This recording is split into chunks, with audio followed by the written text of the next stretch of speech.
আসসালামু আলাইকুম everyone, welcome করছি সবাইকে আমার এমআরএম কিচেনে। তো আমি এখানে একটা চিকেন রোস্টের রেসিপি নিয়ে আসছি। তো আমার বোন আসছে আজকে বাসায়। তো ওর বেবি, আমি যখন মুরগিটাকে ছোট ছোট পিস করে ফেলেছি তখন সে এসে বলতেছে তার নাকি রোস্ট খেতে ইচ্ছে করতেছে। তো সেই ছোটোগুলো পিসকেই আমি ভাজি করে ফেলেছি অ্যান্ড এখানে রোস্ট করতেছি। তো আমি এখানে পেঁয়াজ দিয়ে দিয়েছি, পেস্টটাকে আমি একটু হালকা ব্লেন্ড করে নিয়েছি। তো এটা দিয়ে দিয়েছি অ্যান্ড আমি এখানে আদার্স যে মশলাগুলো আছে ওগুলোও দিয়ে দিব। তো আগে এই মশলাগুলোকে হালকা একটু তেলের সাথে একটু মিক্স করে নিচ্ছি।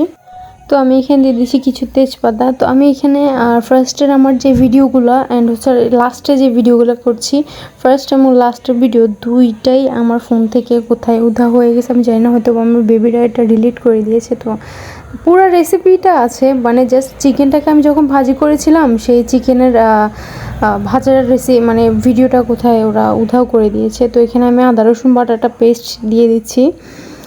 এই যে আমি এখানে আদা রসুন বাটা দিয়ে দিচ্ছি।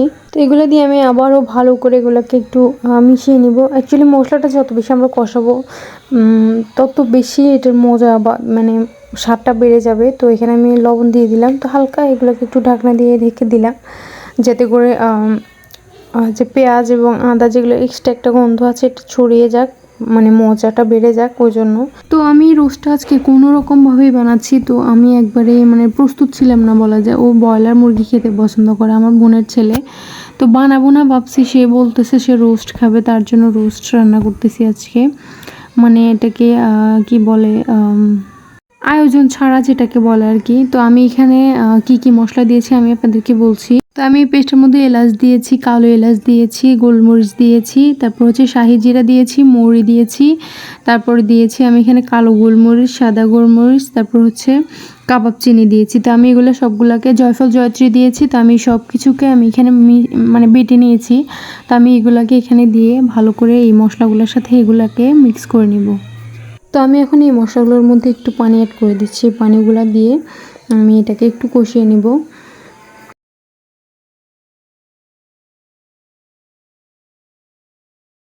তো আমি এখানে কাঠবাদাম এবং পেস্তা বাদামকে আমি এখানে বেটে নিয়েছি, এগুলো দিয়েছি, এবং নারকেলটা একবারে অপশনাল। তারপর আমি একটু পেস্ট ছিল বিধায় আমি এখানে একটু নারকেলের পেস্ট দিয়ে দিচ্ছি।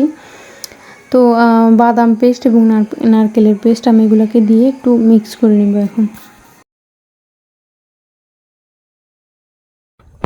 তো আমি এখন এখানে একটা বাটিতে টক দই নিয়ে নেব। এই টক দইগুলোকে ভালো করে একটু ফেটিয়ে নেব আর রোস্টে ইউজ করার জন্য। তো আমি এখন আমার ওই মশলাগুলোকে ঢেকে দিব। তো আমি এখানে ঢাকনাটা সরিয়ে নিচ্ছি। 5-6 মিনিটের জন্য ঢাকনা দিয়েছিলাম, যেহেতু বাদাম দিয়েছি তো এটা আবার পুড়ে যাবে। তো হালকা একটু কষানোর জন্য আমি এখানে ঢাকনাটা দিয়েছিলাম। তো আমি এখন এখানে দিয়ে দিব হচ্ছে আমার সেই চিকেনগুলা, যেগুলোকে আমি ভাজি করে রেখেছিলাম সেগুলো আমি এখানে দিয়ে দিচ্ছি। তো আমি বলছিলাম শুরুতে আমি মুরগিটাকে রান্নার জন্য ছোট ছোট পিস করে ফেলেছিলাম। তো ও এসে যখন বললো যে না সে রোস্ট খাবে, তার জন্য আমি এখানে রোস্টগুলোকে এভাবে ভাজি করে এভাবে করে ফেলছি। তো এটা আপনারা মানে কিছু মনে করবেন না। তো রোস্টের জন্য একটা বেসিক পিস হয়, তো এটা তো এখন আমি পিস করে ফেলেছি, তো তার আবদার, তো তার জন্য এভাবে করা আমার। তো আমি এখন এখানে যে টক দইটা আমি ফার্স্টে ফেটিয়ে রেখেছি, এখন ওগুলো আমি এখন এখানে দিয়ে দিব।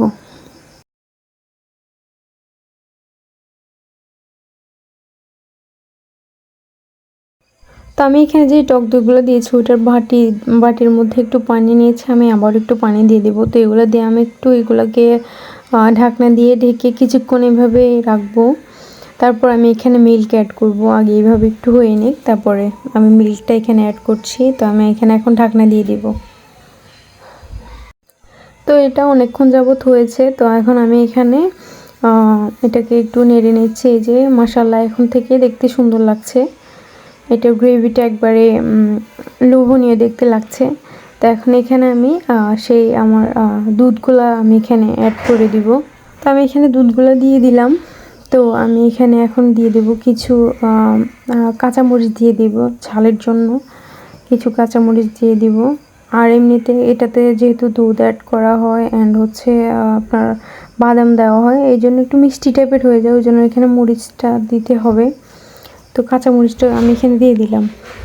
তো এখন এগুলাকে আবার ঢাকনা দিয়ে দিব। তো গাইস এতটুকুই আমার কাছে ছিল। তো এই একটু পরে এটা নামিয়ে ফেলবো। তো এই যে আমার রোস্টের ফাইনাল লুক। তো ভিডিওটা যদি আপনাদের কাছে ভালো লাগে প্লিজ লাইক কমেন্ট করে দিবেন। আসসালামু আলাইকুম, থ্যাঙ্কস ফর ওয়াচিং।